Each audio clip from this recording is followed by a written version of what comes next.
اعوذ باللہ السمیع العلیم من الشیطان اللعین الرجیم بسم اللہ الرحمن الرحیم الحمد للہ وکفی والسلام علی عبادہ الذین اصطفی خصوصاً علی محمد المصطفی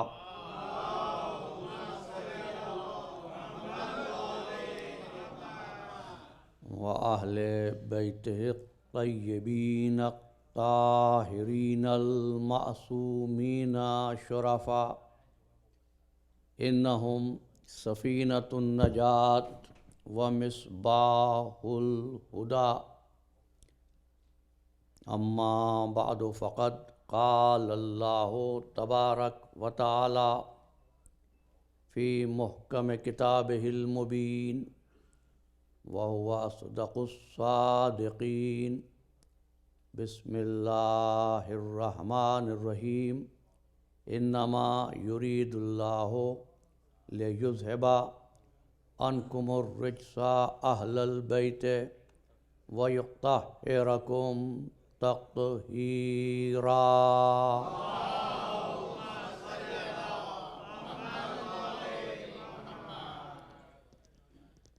عزیزان محترم،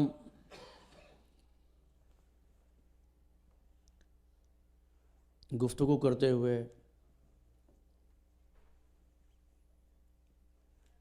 میری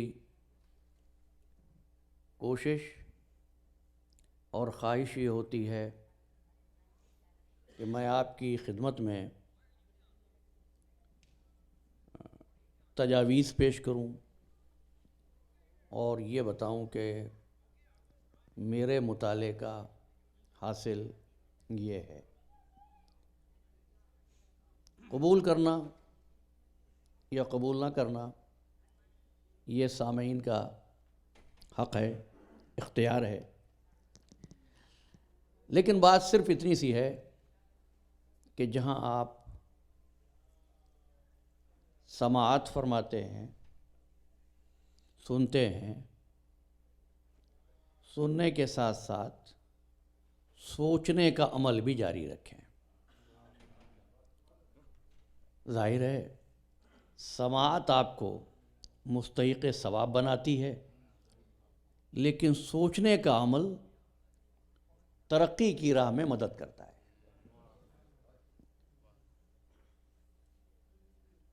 اس لیے کہ علم و فکر یہ محمد و آل محمد کے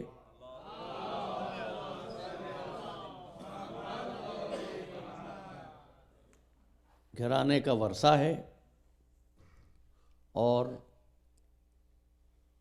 اہل بیت کے چاہنے والوں کا وظیفہ حیات. کل کی گفتگو یہ تھی کہ ایک چیز جسم ہوتی ہے، جو حضرات کل نہیں تھے ان کے لیے بس یہ چند جملے. ایک جسم ہے، ایک روح ہے. لیکن انسان کی حیات وہ نہ جسم کی بنیاد پر قائم ہوئی تھی، نہ روح کی بنیاد پر. آپ کے ذہن میں ہوگا کس کی بنیاد پر؟ نفس کی بنیاد پر.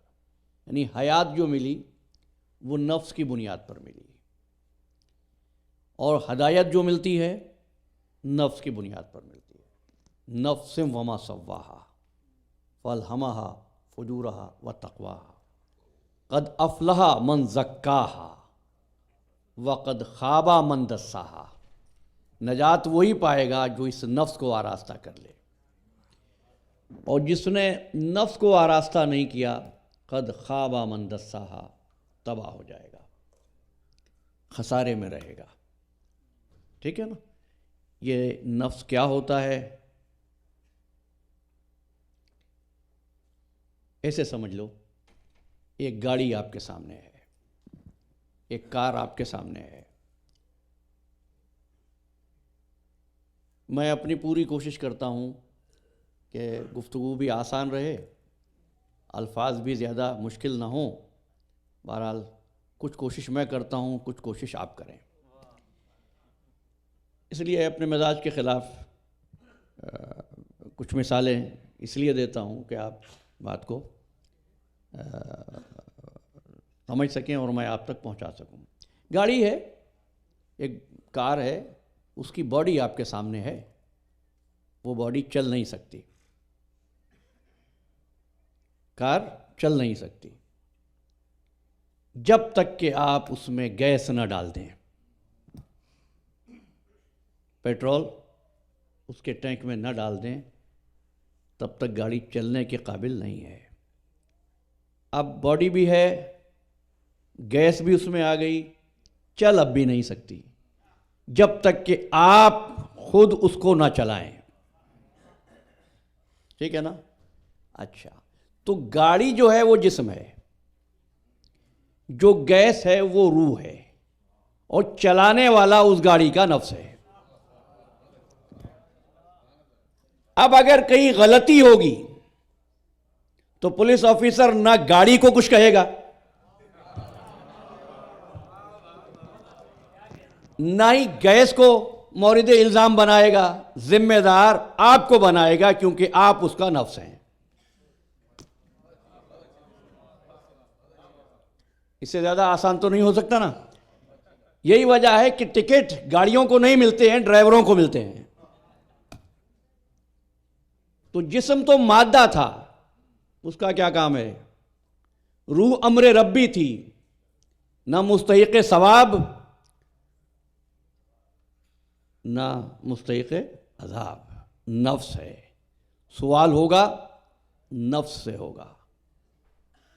لیکن مشکل یہ ہے کہ یہ نفس جب کام کرتا ہے تو اس کو یہ شعور نہیں ہوتا کہ وہ کچھ کام کر رہا ہے. یعنی نفس جو ہے نا وہ حالت خواب بیدہ میں ہوتا ہے، سلیپنگ اسٹیٹ میں ہوتا ہے، اس کو پتہ نہیں چلتا وہ کیا کر رہا ہے. نفس غافل ہوتا ہے. واضح ہے نا بات؟ میں نے کل بھی عرض کیا تھا، روک لیجئے گا، پوچھ لیجئے گا، کوئی بات نہ ہو، میں برا نہیں مانتا ہوں. اچھا، تو نفس جو ہے وہ خوابیدہ حالت میں ہے، غفلت میں ہے. اس کو شعور نہیں ہوتا کہ وہ کچھ کام کر بھی رہا ہے یا نہیں، اور کر رہا ہے تو کیا کر رہا ہے. کیسے؟ آپ اس وقت بیٹھے ہیں نا، آپ کی باڈی کے اندر جتنے آرگنز ہیں سب کام کر رہے ہیں یا نہیں؟ جگر کام کر رہا ہے یا نہیں؟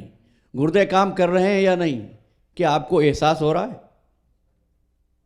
یہی حالت غفلت ہے جس کو میں نے سلیپنگ اسٹیٹ کہا. پتہ نہیں چل رہا.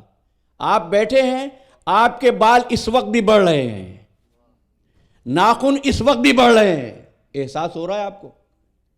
بس احساس کا نہ ہونا غفلت ہے. احساس کا جاگ جانا بیداری ہے. ہدایت کا مقصد یہ تھا کہ اس سونے والے نفس کو، سلیپنگ نفس کو اویک کر دیا جائے، جگہ دیا جائے. جاگتا کیسے ہے نفس؟ یہ ہے بات سوچنے کی. جاگتا کیسے ہے نفس؟ ایک بات کہوں، نفس لگژریز میں نہیں جاگتا، تکلیف میں جاگتا ہے. یہ بچے بھی سمجھتے چلیں، مجھے اپنے مزاج سے تھوڑا ہٹنا پڑے لیکن بات آپ تک پہنچے گی تو مجھے بھی لطف آئے گا. شدت کی سردی ہے اور آپ سو رہے ہیں، اطمینان سے سوتے رہیں گے. ہیٹر چل رہا ہے، پاور فیل ہوئی، بجلی گئی، ہیٹر منقطع ہوا، آپ سوتے رہیں گے یا آنکھ کھل جائے گی؟ جی آنکھ کھل جائے گی نا. گرمیوں کا زمانہ ہے, شدت کی گرمی ہے اور ایئر کنڈیشنر آن ہے, آپ اطمینان سے سوئیں گے. لیکن اگر پاور ڈسکنیکٹ ہو جائے, سوتا ہوا آدمی اٹھ جائے گا. یہ کب سو رہا تھا, کب جاگا؟ جب تک راحت ملتی رہی, فیسلٹی ملتی رہی, سہولت ملتی رہی, یہ سوتا رہا.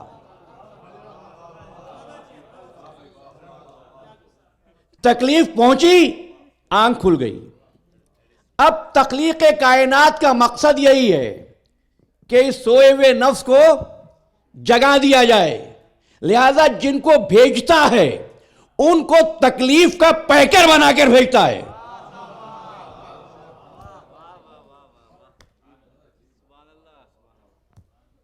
یہ جملے یاد رہیں گفتگو کے آخر تک.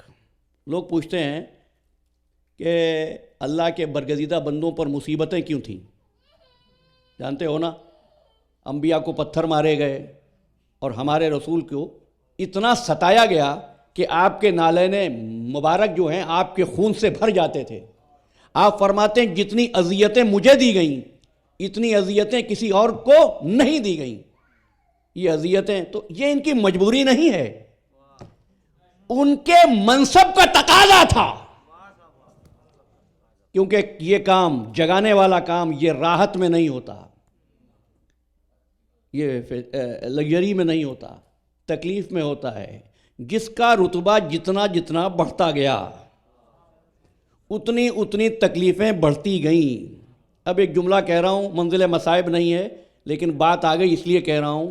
رتبہ جتنا بڑھا, کرامتیں عظمتیں کمال پر پہنچی تو ہم نے یہ آواز سنی, سبت علیہ مصائب لو انا. بابا اتنی مصیبتیں مجھ پر پڑیں کہ روشن دنوں پر پڑتی تو سیاہ راتوں سے بدل جاتے.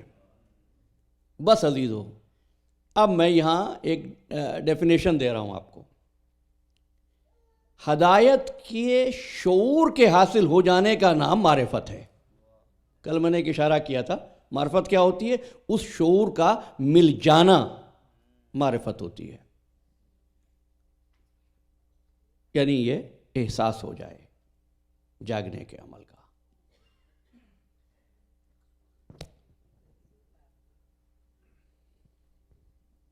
دیکھیے, جب لوگ گفتگو کرتے ہیں ایک دوسرے سے تو آپ نے دیکھا ہے گفتگو کرتے ہوئے جو باڈی موومنٹ بھی ہوتی ہے, اشارہ بھی کرتے ہیں, ہے نا؟ ہوتا ہے نہیں ہوتا ایسا؟ کبھی سر اوپر جاتا ہے, کبھی سر نیچے آتا ہے, یہ ہے نہیں ہے؟ اچھا, لیکن اگر آپ ایک آدمی کو دیکھیں جو اکیلا بیٹھا ہوا ہو اور کبھی یوں کر رہا ہو اور کبھی یوں کر رہا ہو, تو آپ کیا کہیں گے اس کو؟ میں نے تو نہیں کہا, ہے نا؟ کیا مطلب ہے؟ جب تک حرکتیں, اچھا جب وہ گفتگو کرتے ہوئے یہی اشارے کر رہا تھا تو آپ نے اس کو پاگل نہیں کہا؟ کیونکہ آپ جانتے ہیں حرکت کا مقصد کیا ہے, اور جب حرکت کا مقصد نہ ہو تو آپ اس کی عقل پر, دماغ پر شک کر رہے ہیں, آپ پاگل کہہ رہے ہیں. بات تو میں نے کہہ دی ہے. بھائی نماز پڑھتے ہوئے کبھی ہاتھ ایسے گیا, کبھی رکوع کرتے ہوئے ہاتھ یہاں پر آئے, سجدہ کرتے ہوئے آپ بیٹھ گئے. اگر آپ کو نماز کی ان حرکات کے فلسفے کا علم نہیں ہے, پھر آپ سے کہہ دوں کیا ہے پھر یہ نماز؟ پھر یہ نماز ایکسرسائز ہے. پھر صلاۃ تھوڑی ہے, پھر روزہ تھوڑی ہے, پھر تو وہ فاقہ ہے. آپ جانیں تو کہ مقصد کیا تھا اس کا. لیکن کیا کیا جائے؟ مقام فقر کتنا بلند ہے شاہی سے, طریق شیخ فقیہانہ ہو تو کیا کہیے.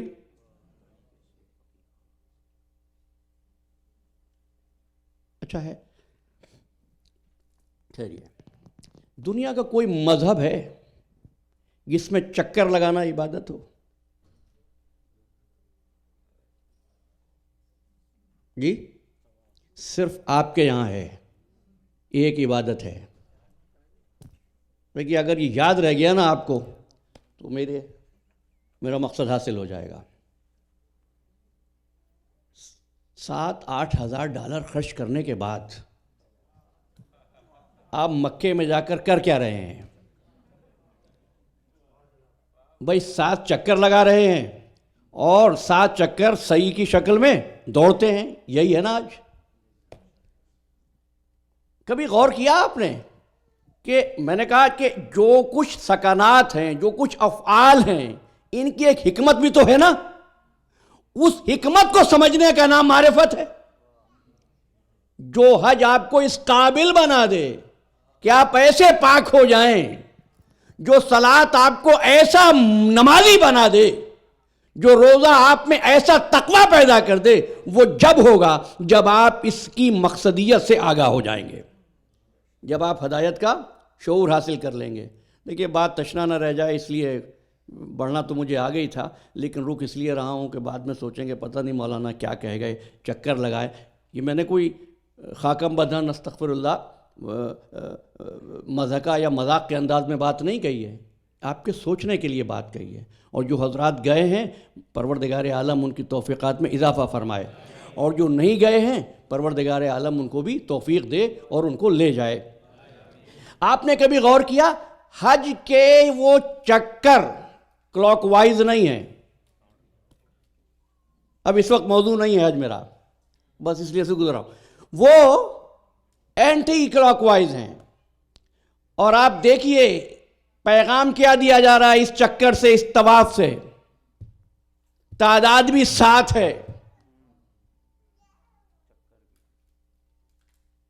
ہے نا. یہ کیا ہے؟ چکر لگا کون رہا ہے؟ مومن. پہنچ کہاں رہا ہے؟ وحدت تک، توحید تک. جملہ یاد رہے، مرکز کا نام توحید ہے، دائرے کا نام مقام مومن ہے. پھر کہہ رہا ہوں یا مومن کا مطلب بلیور ہے. بڑا خیال رکھنا پڑتا ہے، کہیں آپ کہیں اور سوچ رہے ہوں. نہیں، یہ دائرہ مرکز ایمان ہے، مرکز مقام توحید ہے. اب سچ بتانا، جیسے جیسے وہ مرکز کے قریب ہوگا ہجوم کم ہوتا جائے گا یا بڑھتا جائے گا؟ بھائی دیکھیں نا، اتنا بڑا چکر، اب دائرہ چھوٹا ہوگا، کم ہوگا. ماشاءاللہ کم ہوگا. جیسے جیسے مرکز سے فاصلہ کم ہوگا، ایسے ایسے ہجوم چھوٹا ہوتا چلا جائے گا، دائرہ چھوٹا ہوتا چلا جائے گا. منزل وہ آ جائے گی ایک منزل پر کہ جہاں انسان تنہا رہ جائے گا. جب انسان تنہائی کو برداشت کے قابل ہو جائے اور خدا کی معیت میں آ جائے، اسی امر کا نام شعور ہے. ابو ذر اکیلے رہ گئے؟ نہیں رہ گئے. کیوں؟ قربت مل رہی تھی. اب اور وضاحتیں کروں گا تو صرف اسی بات پر گھنٹہ بھر صرف ہو جائے گا، اس لیے میں اس سے زیادہ وضاحت نہیں کر رہا ہوں. بس ہاں، ایک جملہ ہے امام زین العابدین علیہ السلام کی دعا کا، اور اس جملے کو ذرا سا سمجھ لیجئے. آپ ایک دعا ہے، اچھا آپ سب پڑھتے ہوں گے مجھے یقین ہے. دعائے سحر کے نام سے مشہور ہے، ماہ مبارک رمضان میں سحری میں آپ پڑھتے ہیں. کیا ہے؟ اللہم انی اسألک ایمانا تباشر بہ قلبی. میرے پروردگار، میں تجھ سے اس ایمان کا سوال کرتا ہوں جس میں میرا دل شامل ہو، جس میں میرا دل شامل ہو. اعضاء نہیں، خالی اعضاء والی نماز تو انہوں نے بھی پڑھی، میں نے اشارہ کیا ہے، سمجھات لیجئے. انہوں نے پڑھی. قرآن نے کیا کہا ایسے نمازیوں کے لیے؟ فَوَيْلٌ لِّلْمُصَلِّينَ الَّذِينَ هُمْ عَنْ صَلَاتِهِمْ سَاهُونَ. افسوس ایسے لوگوں کی نماز پر. عَامِلَةٌ نَاصِبَةٌ تَصْلَىٰ نَارًا حَامِيَةً. یہ عمل کرنے والے عمل کرتے جا رہے ہیں، جہنم سے قریب ہوتے جا رہے ہیں. کوئی جوا کھیل کر نہیں جا رہے تھے جہنم میں. وہ کہہ رہا ہے کر رہے ہیں ذکر، پڑھ رہے نماز. بھئی انہوں نے بھی مسجد ہی بنائی تھی، گرانے کا حکم کیوں دیا؟ بات صرف اتنی تھی، جس عبادت میں خود تمہارا وجود شامل نہ ہو وہ عبادت نہیں ہوتی، وہ عبادت نہیں ہوتی. جملے یاد رہیں. آغاز کر رہا ہوں. وَإِذْ أَخَذَ رَبُّكَ مِن بَنِي آدَمَ من ظہورہم، سورہ مبارکہ اعراف 72ویں آیت۔ وَإِذْ أَخَذَ رَبُّكَ مِن بَنِي آدَمَ مِن ظُہُورِهِمْ ذُرِّيَّتَهُمْ وَأَشْهَدَهُمْ عَلَىٰ أَنفُسِهِمْ، جب تیرے رب نے آدم کی پشت سے تمام تر ذریت کو نکال لیا۔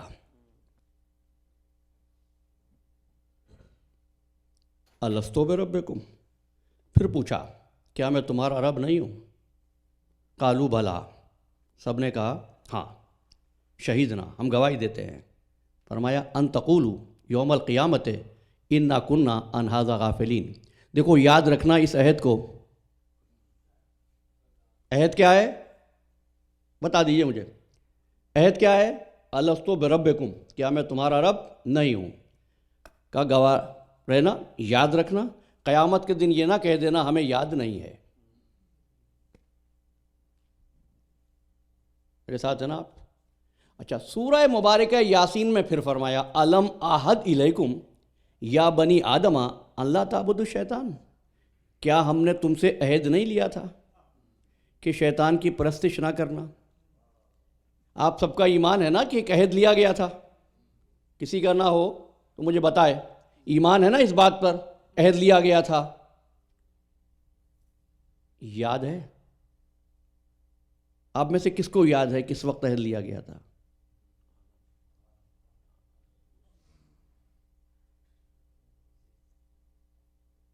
کوئی وقت ہے آپ کو آپ سے پوچھا گیا ہو کہ کیا میں تمہارا رب ہوں؟ یاد ہے؟ نہیں۔ انکار آپ کر سکتے نہیں، قرآن میں ہے، تو پھر یاد کیوں نہیں ہے؟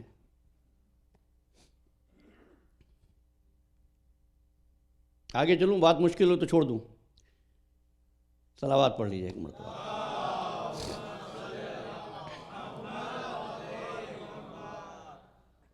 اللہ نے عالم ارواح میں عہد لیا، مجھے آپ سے جواب نہیں ملا کہ آپ کو یاد ہے، ہاں قرآن سے ایک آیت اور ملی، واللہ اخرجکم من بطون امہاتکم لا تعلمون شیئا، ہم نے جب تمہیں ماؤں کے پیٹ سے پیدا کیا، لا تعلمون شیئا، تمہیں تو کچھ بھی معلوم نہیں، کچھ بھی معلوم نہیں تھا، لا تعلمون شیئا، خاک بھی معلوم نہیں تھا۔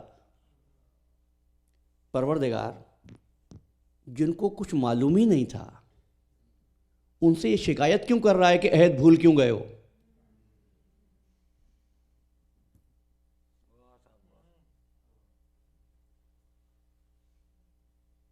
میں آگے نہیں بڑھوں گا جب تک مجھے یہ تسلی نہ ہو جائے کہ آپ میرے ساتھ ہیں۔ دیکھیے، اللہ نے روحوں کو خلق کیا اور جمع کر کے ان سے پوچھا کیا میں تمہارا رب ہوں؟ 3 عہد ہیں، 12 میں ایک ہی سے بات کر رہا ہوں۔ تو تمام روحوں نے، قرآن کہتا ہے قالوا بلا، سب نے کہا ہاں، میں پوچھ رہا ہوں آپ کو یاد ہے کس وقت ہوا تھا یہ عہد؟ یاد نہیں ہے۔ قرآن نے پھر یاد دلایا الم اعہد الیکم یا بنی آدم اللہ تعبدوا الشیطان، کیا آپ تم نے یہ وعدہ نہیں کیا کہ شیطان کی عبادت نہیں کریں گے؟ یہ پھر لگ گیا دنیا میں آ کر۔ پھر اسی خلاق عالم نے کہا کہ تم جاہل پیدا ہوئے، جو جاہل ہے اس کو کیا پتا؟ آ گیا میرے ساتھ؟ اچھا، اب وقت گزار لیا، زندگی گزار لی، اب پیریڈ تو اور بڑھ گیا نا، عہد لیا تھا، پھر پیدا ہوئے، پوری زندگی گزری، اب duration, the difference, the distance, جو ٹائم پیریڈ ہے بٹوین دی ٹائم آف عہد اینڈ ٹائم آف ڈیتھ، یہ تو اور زیادہ ہو گیا نا۔ اب آپ کو قبر میں دفن کر دیا گیا مرنے کے بعد، اور جب زمین میں پہنچا، زمین کی گہرائی میں، پھر 2 فرشتے آ گئے اور پھر وہ پوچھنے لگے۔ اب آپ کو معلوم ہے تلقین میں آپ کیا پڑھتے ہیں، جب انسان کو دفن کر دیا جاتا ہے 2 فرشتے آ کر پوچھتے ہیں آپ بتا دے من ربوں کا، تیرا رب کون ہے، تیرا دین کیا ہے، تیری کتاب کیا ہے، تیرا نبی کون ہے، تیرا قبلہ کیا ہے، تیرے ائمہ کون ہے؟ اس کو تو کچھ یاد ہی نہیں تھا۔ پروردگار جس کو دنیا میں کچھ یاد نہیں رہا، اس سے یہ قبر میں جانے کے بعد، تنفس کا سلسلہ ٹوٹنے کے بعد اب سوال کیوں کر رہا ہے؟ کا دیکھنا اب جو صاحب ایمان ہوگا وہ کرے گا کیا۔ اب ہمیں تفسیر نے بتایا، روایتوں نے بتایا کہ جو بھی مومن ہوگا، صاحب ایمان ہوگا، محب اہل بیت ہوگا، وہ فرفر جواب دے گا۔ جواب اسی لیے دے گا نا کہ یاد ہے۔ اچھا یہ بات کیا ہوئی؟ مرنے کے بعد اسے سب کچھ یاد آ گیا.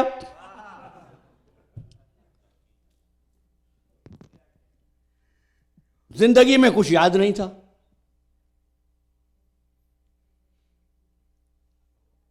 ہے ایسا ہی ہے نا؟ اب یاد کیوں آ گیا؟ اب کیوں یاد آ گیا؟ اب تو مر چکا ہے یہ.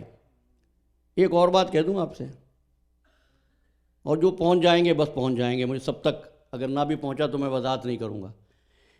جب مرا تھا عربی نہیں آتی تھی.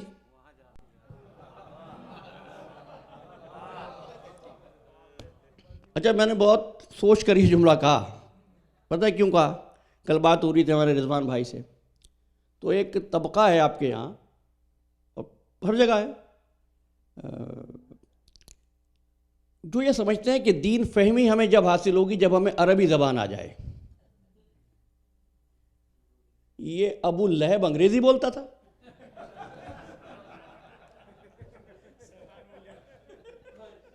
کون سی زبان بولتا تھا ابو جہل؟ میں نے تو ایک نام لیا ہے، باقی نام آپ کے ذہن میں آ جائیں گے. سب عربی بولنے والے تھے نا. دین کا تعلق بولی جانے والی زبان سے نہیں ہوتا، دل میں چھپے ہوئے ایمان سے ہوتا ہے.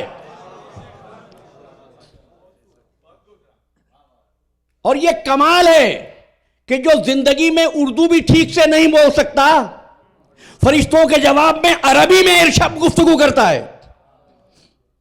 یہ عربی کہاں سے آ گئی؟ موت سے تدفین تک درمیان میں کوئی مدرسہ تھا؟ صاحب کہیں اسکول میں لے جا کے ٹھہرا دیا ہو.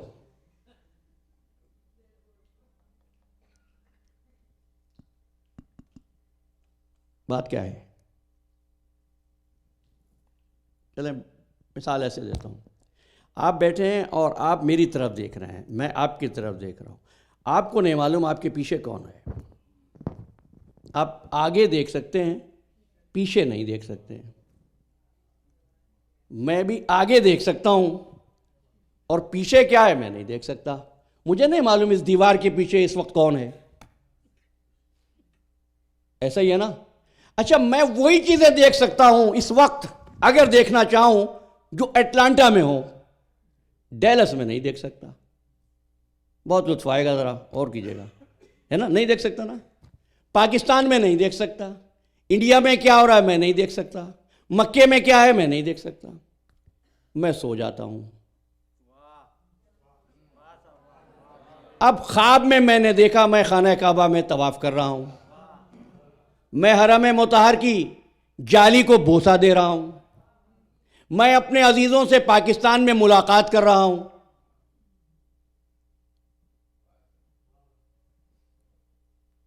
بات کو مشکل نہیں بنانا چاہتا ہوں. جب جاتے ہیں خواب تو دیکھتے ہیں سبھی. خواب میں آپ کبھی ایسا بھی دیکھتے ہیں نا کہ کسی دوست سے، کسی رشتہ دار سے، کسی سے ملاقات ہوئی، ہاتھ بھی ملایا. ہاتھ تو یہ بستر پر تھا، یہ ملایا جانے والا ہاتھ کون سا تھا؟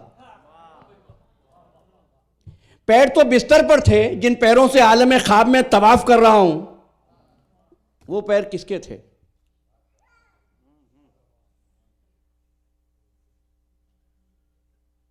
دیکھیے عزیزو، جب تک انسان جاگ رہا ہوتا ہے وہ مادے کی، میٹر کی قید میں ہوتا ہے. جب انسان سو جاتا ہے تو مادے کی قید سے آزاد ہو جاتا ہے.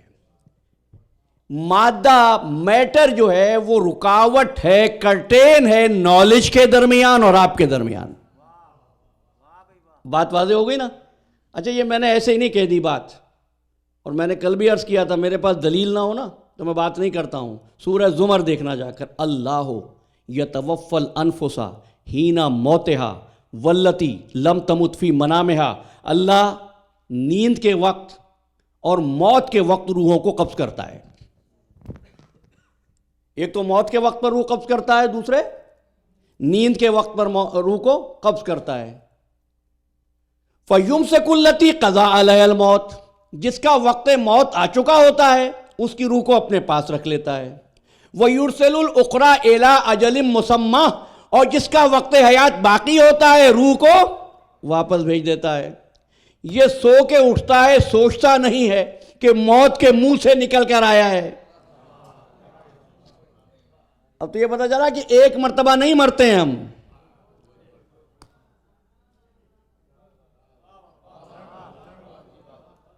جب سو کے اٹھتے ہیں تو موت کے منہ سے آتے ہیں. یعنی جب سو رہے تھے تو خواب کی حالت تھی نا, خواب میں سب کچھ دیکھ لیا نا ہم نے. یہاں بیٹھ کر انڈیا بھی پہنچ گئے, پاکستان بھی پہنچ گئے, مکہ بھی پہنچ گئے, نجف بھی پہنچ گئے, کربلا بھی پہنچ گئے. کیا مطلب ہے؟ جب تک روح مادے کی قید میں ہے, غافل ہے, مادے کی قید سے آزاد ہوئی, سب کچھ یاد آ گیا. دیکھو میں پھر مجتمع کر دیتا ہوں. جب عالم ارواح میں عہد لیا مادہ نہیں تھا, جب دنیا میں آئے زندگی میں تو چونکہ میٹر کی چار دیواری ہے, میٹر کی قید ہے, اس امپریزنمنٹ میں ہمیں کیسے یاد رہے کیا عہد لیا تھا؟ بھول گئے. جیسے ہی اس مادے کی قید سے آزاد ہوئے مرے, پھر یاد آ گیا. تو یاد کب ہوتا ہے؟ جب مادہ نہ ہو.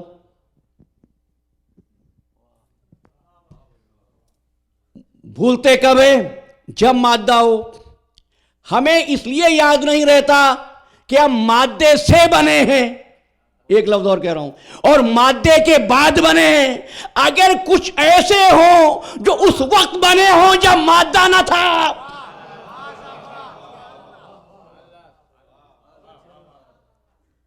تو وہاں علم میں کمی ہوگی. یہ جو مادے سے بنا ہے, مادے کے بعد اگر یہ قید سے چھوٹا, ایک جگہ پر نہیں کئی جگہوں پر سوتے میں چلا جائے, جو مادے سے پہلے بنے اگر ایک وقت میں 40 جگہ نظر آ جائے, تو کس بات پہ حیران ہو بھائی؟ سمجھ گئے نا؟ کچھ چیزیں پہلے بنتی ہیں, کچھ چیزیں بعد میں بنتی ہیں. ہاں, یہ انسان کتنی چیزوں سے بنا ہے؟ تو دیکھیے, میں اس نظریے سے اتفاق نہیں کرتا, لیکن بہرحال مروج یہ ہے, بات یہ ہے کہ 4 چیزوں سے بنا ہے. آگ, ہوا, مٹی اور پانی. ماشاءاللہ, بس ایسے لطف آتا ہے جیسے آپ بات کر رہے ہیں. آگ, ہوا, مٹی اور پانی ہے, 4 چیزوں سے بنا. آگ, ہوا, مٹی اور پانی. اگر کوئی چیز آگ کی بنی ہوئی ہو, اس کو آگ میں ڈال دو, جلے گی؟ نہیں نا. اچھا, مٹی سے بنی ہو, اس کو مٹی میں ڈالو, کچھ ہوگا؟ آپ کیوں جلتے ہیں بھائی آگ سے جب آگ سے بنے ہیں؟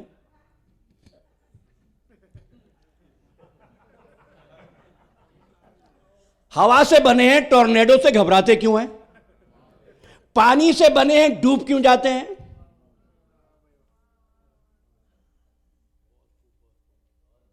بنا 4 چیزوں سے ہے. آگ بھی اس کو جلائے, مٹی میں جا کر یہ ختم ہو جاتا ہے, ہوا میں یہ اڑ جاتا ہے, پانی میں یہ ڈوب جاتا ہے, پھر کہتا ہے بنا اس سے ہوں. یہ تو کل نتیجہ نکالوں گا نا جب سیرت بیان کروں گا, اور میں آپ کے ذہنوں کو اتنا تیار کر دینا چاہتا ہوں کہ اس وقت نہ مجھے احساس تنہائی ہو اور نہ آپ کو احساس تنہائی ہو. یہ کیوں ڈوبتا ہے؟ کسی نے ایک سوال کیا تھا بہلول سے بھی ایک مرتبہ. میں واقعہ نہیں پڑھوں گا, میرے مزاج میں نہیں ہے, میں واقعات نہیں پڑھتا ہوں. واقعات آپ پڑھیں, میری بات پھر سنیں, یعنی کتابوں کو دیکھیں. اور ہمیشہ کہتا ہوں مطالعے کا شوق پیدا کیجئے, کتابیں ضرور پڑھیے, مطالعہ ضرور کیجئے. اور جیسا کہ میں نے آغاز پہ عرض کیا, گفتگو کے دوران سماعت کے ساتھ ساتھ سوچنے کا عمل بھی جاری رہے تو قوم ترقی کرتی ہے. اچھا, ڈوبتا کیوں ہے یہ؟ جلتا کیوں ہے یہ؟ بتاؤں کیوں؟ اس لیے آگ پہلے بنی تھی, یہ بعد میں بنا ہے. مٹی پہلے بنی تھی, یہ بعد میں بنا ہے. پانی پہلے بنا تھا, یہ بعد میں بنا ہے. ہوا پہلے خلق ہوئی تھی, یہ بعد میں بنا ہے. جو پہلے خلق ہوتا ہے, بعد میں خلق ہونے والوں پر اس کو حکمرانی ہوتی ہے. بعد میں بننے والا محکوم ہوتا ہے, پہلے بننے والا حاکم ہوتا ہے. یہی وجہ ہے ماں باپ پر فرض نہیں اولاد کی اطاعت کریں, اولاد پر فرض ہے ماں باپ کی اطاعت کریں.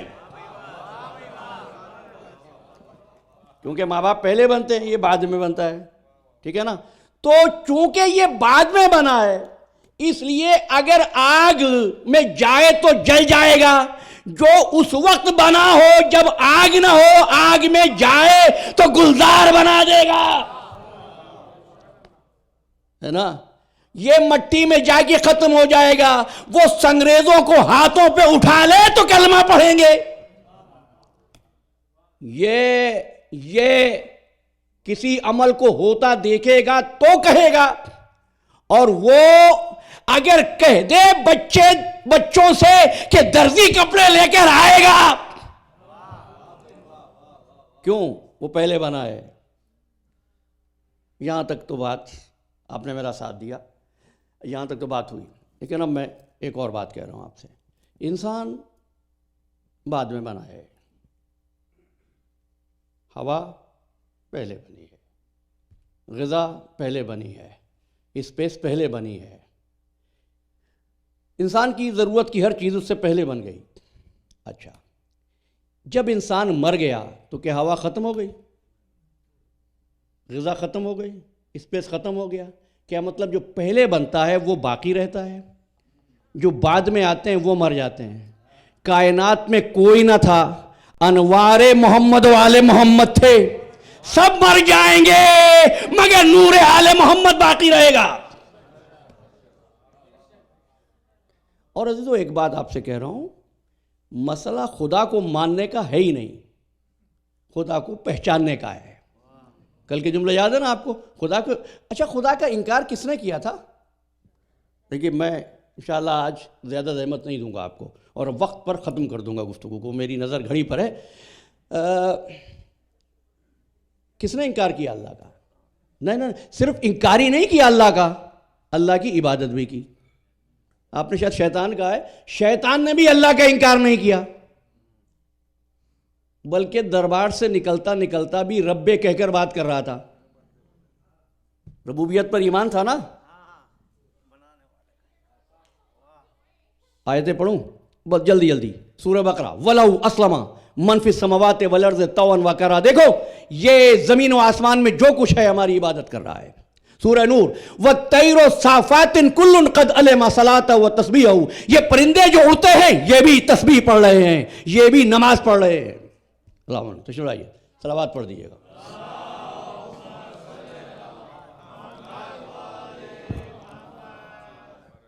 جناب مولانا تشریف لائے ہیں، اور صاحبان علم کا وجود خود برکت ہوتا ہے، اور جو گفتگو ہو رہی ہے وہ آپ کی موجودگی میں ہم ان کے چہرے سے جلا اور چمک حاصل کرتے ہوئے اور آگے بڑھیں گے۔ دیکھیے کیا ہوا، وَالطَّيْرُ صَافَاتٍ كُلٌّ قَدْ عَلِمَ صَلَاتَهُ وَتَسْبِيحَهُ، یہ پرندے جو اڑتے پھرتے ہیں یہ بھی اپنی صلاۃ کا، تسبیح کا علم رکھتے ہیں۔ إِن مِّن شَيْءٍ إِلَّا يُسَبِّحُ بِحَمْدِهِ وَلَٰكِن لَّا تَفْقَهُونَ تَسْبِيحَهُمْ۔ اور دیکھو ہر وہ چیز کہ جس کو چیز کہا جا سکے وہ بھی اللہ کی تسبیح کر رہی ہے۔ وَلَٰكِن لَّا تَفْقَهُونَ تَسْبِيحَهُمْ، تم ان کی تسبیح کو سمجھ نہیں سکتے۔ کیوں نہیں سمجھ سکتے؟ تمہاری تسبیح اور ہے، ان کی تسبیح اور ہے، تمہاری نماز اور ہے، ان کی نماز اور ہے۔ میرے ساتھ ہیں نا آپ؟ بھئی سورج بھی عبادت کر رہا ہے، سورج کی عبادت اور ہے، چاند بھی عبادت کر رہا ہے، چاند کی عبادت اور ہے، ستارے بھی تسبیح پڑھ رہے ہیں، ستاروں کی عبادت اور ہے، میدان بھی عبادت کر رہے ہیں، میدان کی تسبیح اور ہے، پہاڑوں کی عبادت اور ہے، ذروں کی عبادت اور ہے، سب کی عبادت کا اپنا اپنا طریقہ ہے نا۔ کبھی تم نے دیکھا کسی نے ایک دوسرے کی عبادت کو باطل کہا ہو؟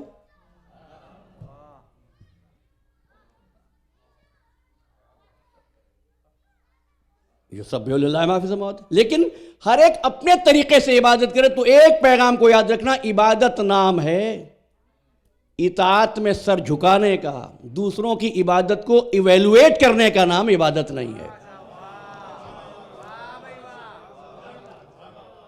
ستم یہ ہوا جس نے ہاتھ باندھ کر نماز پڑھی ہے، اس نے ہاتھ کھول کر نماز پڑھنے والے کی نماز باطل کہی۔ جس نے ہاتھ کھول کر نماز پڑھی، ہاتھ باندھ کر نماز پڑھنے والے کے لیے اچھے خیالات نہیں رکھے۔ جس نے نماز ہی نہیں پڑھی،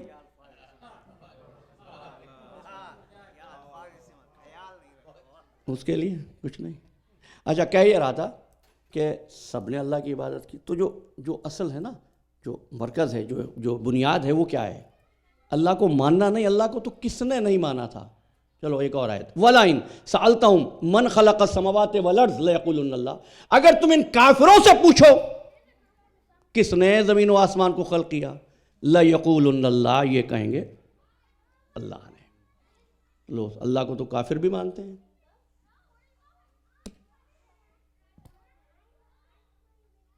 جب کافر بھی مانتے ہیں کہ اللہ ہی خالق ہے، پھر بھائی جھگڑا کس بات کا؟ ہم قرآن سے پوچھتے ہیں، سورہ زمر دوسری آیت والذین اتخذوا من دونہ اولیاء ما نعبدہم الا لیقربونا الی اللہ زلفیٰ. اگر تم ان کفار سے پوچھو کہ ان بتوں کے سامنے سر کیوں جھکاتے ہو، یہ کہیں گے ہم بتوں کی عبادت نہیں کرتے، ہم تو انہیں اللہ تک پہنچنے کا وسیلہ سمجھتے ہیں. آپ خاموش ہو گئے کہ وسیلے کی ساری بات ہے. آپ بھی تو وسیلہ ہی مانتے ہیں نا. انہوں نے بھی وسیلہ ہی کہا ہے. قرآن انہیں مشرک کہہ رہا ہے، قرآن انہیں کافر کہہ رہا ہے. وہ اللہ کو مان رہے ہیں، عبادت کے لیے وسیلہ بنا رہے ہیں. اچھا میری بھی سمجھ میں یہ بات نہیں آتی. آپ حضرات ہندوستان کے بہتر جانتے ہیں، اتنے صاحبان علم و شعور، صاحبان فکر، وہ بتوں کے سامنے سر جھکا کے کیوں بیٹھ جاتے ہیں؟ اتنی سی عقل تو ہونی چاہیے نا کہ جن کو ہم نے خود بنایا ہے اپنے ہاتھوں سے، وہ ہماری حاجت کیا پوری کریں گے، ہماری نجات کیا کرائیں گے. میں نے کسی سے پوچھا تو انہوں نے کہا کہ بات یہ نہیں ہے، بات یہ کہ ہم ہیں گناہ گار لوگ، اس لیے ضروری ہے کہ ہمارے اللہ کے درمیان میں کوئی وسیلہ ہو. جب وسیلہ ہو تو بھائی الیکشن کر کے کسی کو سلیکٹ کر لو، الیکٹ کر لو. کہا نہیں، جس کو بنائیں گے وہ ہمارے ہی جیسا ہوگا، لہذا چاہتے ہیں کوئی ایسا ہو جو ہماری طرح گناہ گار نہ ہو. اب بعد میں کہوں گا، یہ بات تو سمجھ میں آ گئی. اتنی سی بات کفار بھی جانتے ہیں، جو وسیلہ ہوتا ہے وہ گناہ گار نہیں ہوتا، معصوم ہوتا ہے.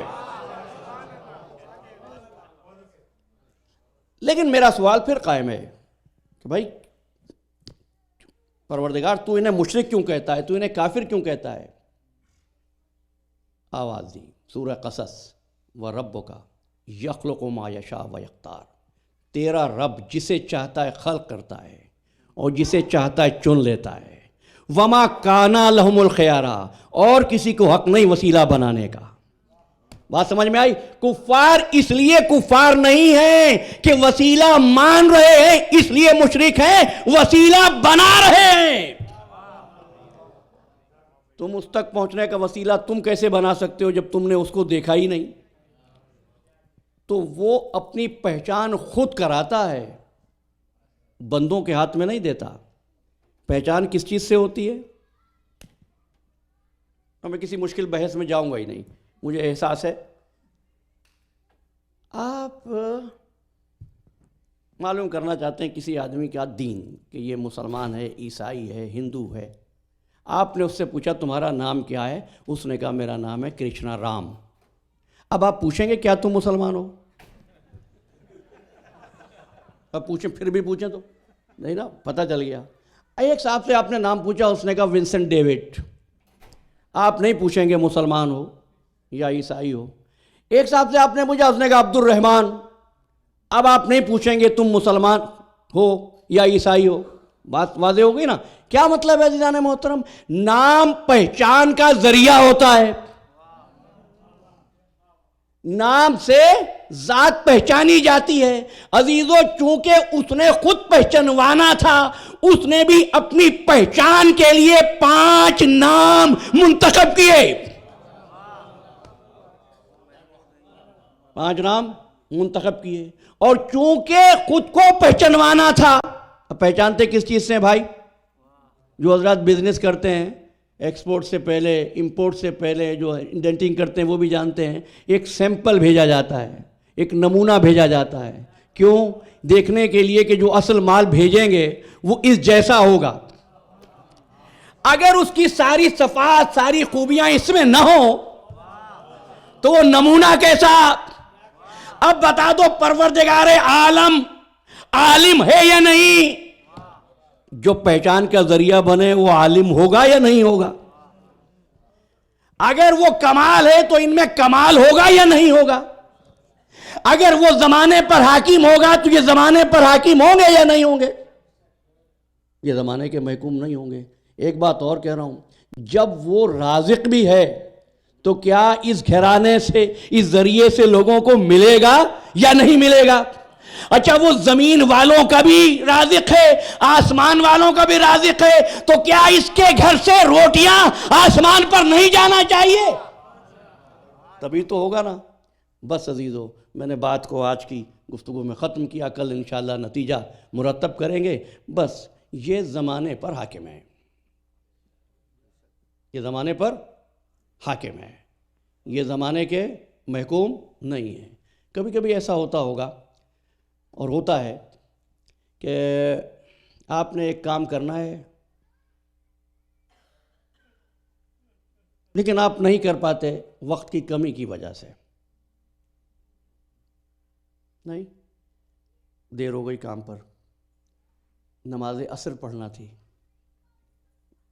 جب گھر پہنچے سورج ڈوب گیا۔ آپ کا اختیار نہیں ہے نا سورج پر، اسے کہتے ہیں محکوم ہونا، اسے کہتے ہیں محکوم ہونا۔ تو عزیزو، اس نے جس کو ذریعہ بنایا محکوم نہیں، وہ حاکم ہے۔ اس لیے تم اگر سورج ڈوب جائے تم ہاتھ ملتے رہ جاؤ، وہ عالم یہ اگر سورج ڈوب جائے اشارہ کرے سورج پھر سے طلوع ہو جائے۔ مجھے واقعہ بیان نہیں کرنا، آپ کو معلوم ہے بھئی، وہ اور لوگ ہیں جو چاند دیکھے، یہ وہ جو انگلی اٹھا دے تو چاند شرما کے کٹ جائے۔ وہ اور لوگ ہیں جو یہ دیکھیں ہوا کیا ہے، جو پیروی کریں واقعات کی۔ یہ گھرانہ وہ ہے واقعات ان کی پیروی کرتا ہے۔ کہنے دو مجھے، دنیا پیروی کرے قرآن کی، قرآن فاطمۃ الزہرا کی پیروی کرتا ہے، قرآن انتظار کرتا ہے سیدہ چادر تطہیر میں آئے تو آئے تطہیر بن کر اتروں، سیدہ روزے رکھے تو حل عطا بن کر اتروں۔ اب جملے جو ابتدا میں نے عرض کیے تھے وہ آپ کو یاد ہوں گے۔ سورج کس پہلے خلق ہوا نا؟ چاند پہلے خلق ہوا نا آپ سے، لیکن حضور سے پہلے نہیں۔ سب سے پہلے کون بنا؟ اولو ما خلق اللہ نوری، وہ سب سے پہلے۔ چونکہ وہ سب سے اول ہے لہذا وہ سب کا حاکم ہے، سب محکوم ہے، وہ حاکم ہے۔ اب کائنات کے تمام اجسام و اجرام اس کو سلام کریں گے، یہ ان کو سلام نہیں کرے گا، وہ ان کی تسبیح پڑھیں گے۔ ابھی کہتے تو یہی ہیں لوگ کہ حضور کے ہاتھ پر آ گئے سنگریزے تو بولنے لگے، تو یہ معجزہ، لعاب دہن کنویں میں پھینکا پانی میٹھا ہو گیا، یہ معجزہ۔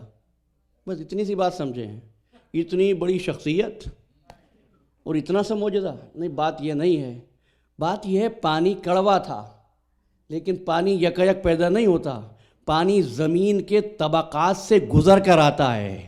ہمارا سلام ہو محمد مصطفیٰ پر، کنویں کی تاثیر کو نہیں، زمین کے طبقات کی تاثیر کو بدل دیا۔ اب پروردگار عالم نے انسانوں کو یاد دلایا، اور یاد دلاتے ہوئے پھر قسمیں کھانا شروع کی۔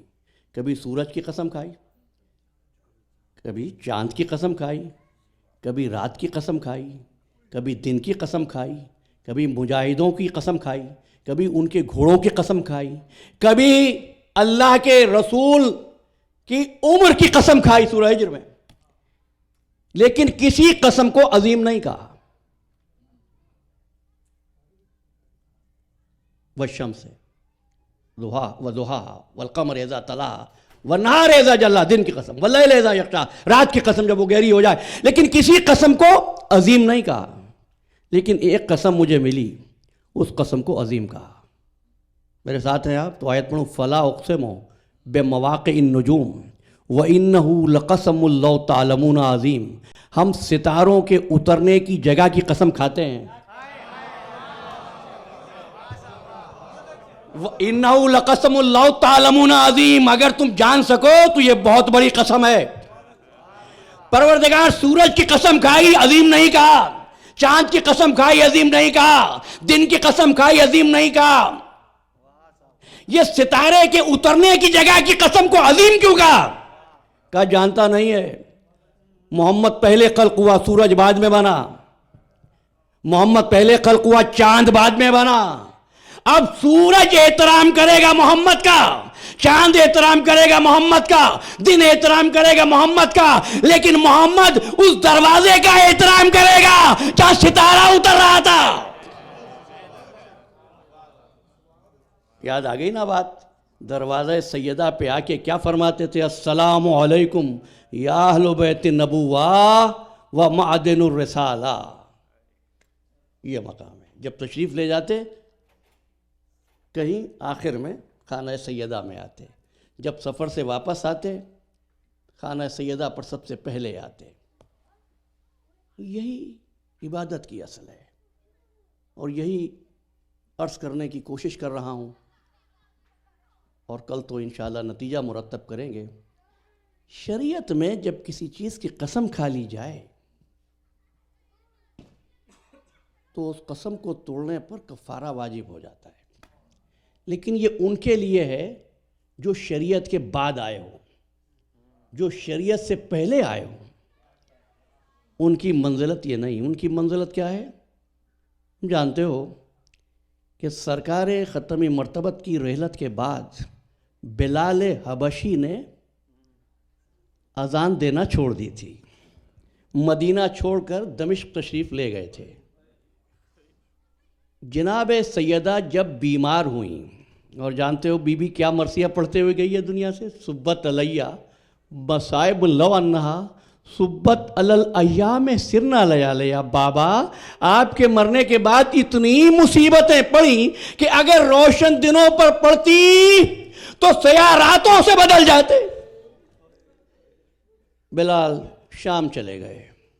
جب بی بی بیمار ہوئی، خواب میں سرکار دو عالم کو دیکھا. بلال میری بیٹی بیمار ہے، تم عیادت کے لیے نہ جاؤ گے؟ بس خواب کا دیکھنا تھا. حکم رسول سمجھ کر بلال آمادہ سفر ہوئے.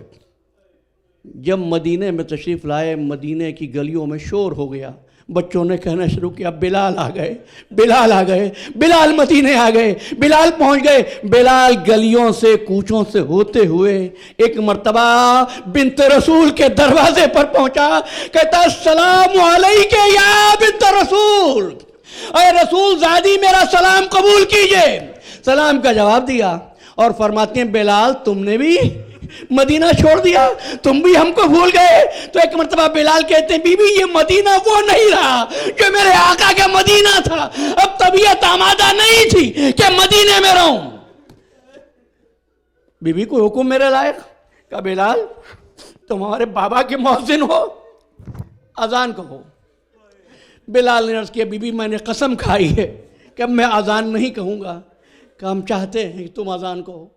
بی بی میں نے قسم کھائی ہے. فرمایا نبی کی بیٹی تجھ کو حکم دیتی ہے. بس حکم سنا.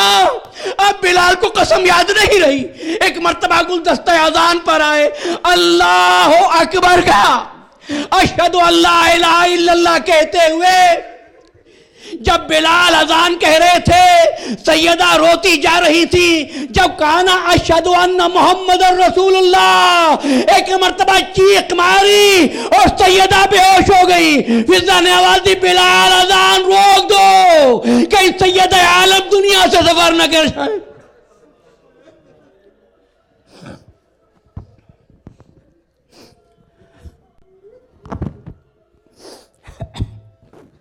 لعنت اللہ علی القوم الظالمین وسیعلم الذین ظلموا ای منقلب ینقلبون.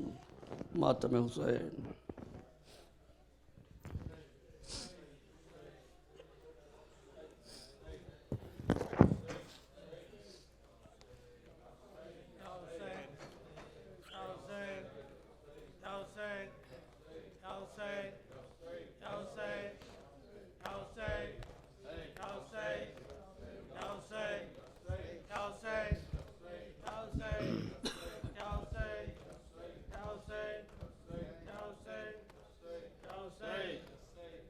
پہلو بھی شکستہ ہے، تربت بھی شکستہ ہے.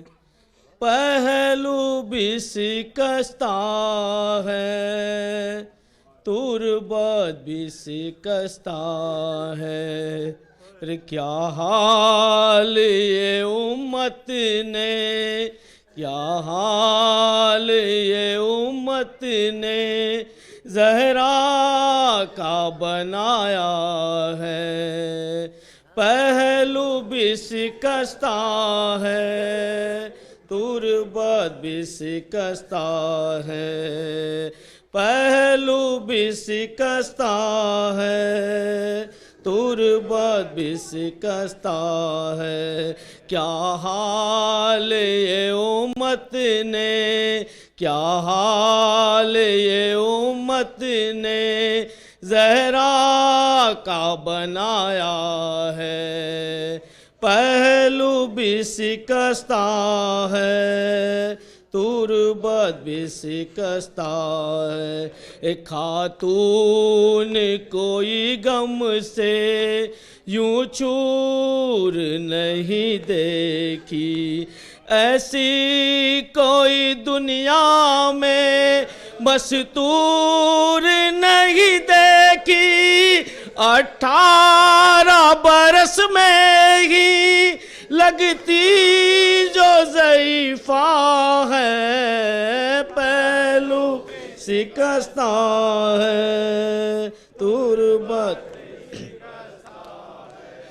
دربار میں ظالم نے کی ایسی پذیرائی، کس طرح سے تو بی بی پھر لوٹ کے گھر آئی، بالوں کی سفیدی نے سب حال سنایا ہے، پہلو بھی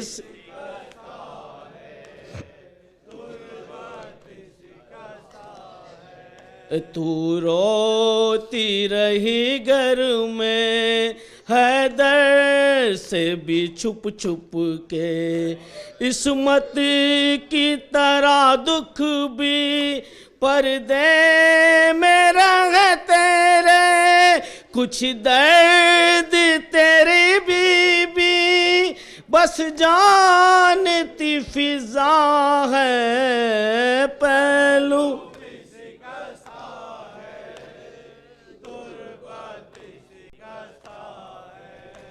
حیرت ہے مسلمان نے یہ ظلم کیا کیسے، یوں عذر رسالت کا امت نے دیا کیسے، جلتا ہوا دروازہ بی بی پہ گرایا ہے، بھی شکستہ ہے، تربت بھی شکستہ ہے، پہلو بھی شکستہ ہے، تربت بھی شکستہ ہے۔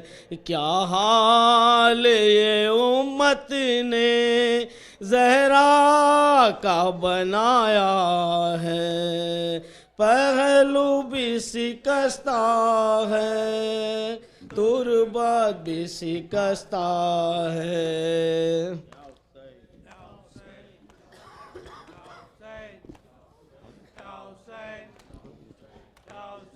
یا حسین یا حسین یا فاطمہ زہرا، یا فاطمہ زہرا، یا فاطمہ زہرا، سینے میں لیے رنج و الم کرب و بلا کا، یا فاطمہ زہرا، بابا سے ملنے کو چلی ام ابیہا، یا فاطمہ زہرا، آنکھوں سے لہو بہتا ہے یہ پہلو شکستہ، یا فاطمہ زہرا، یا ام ابیہا، یا فاطمہ زہرا،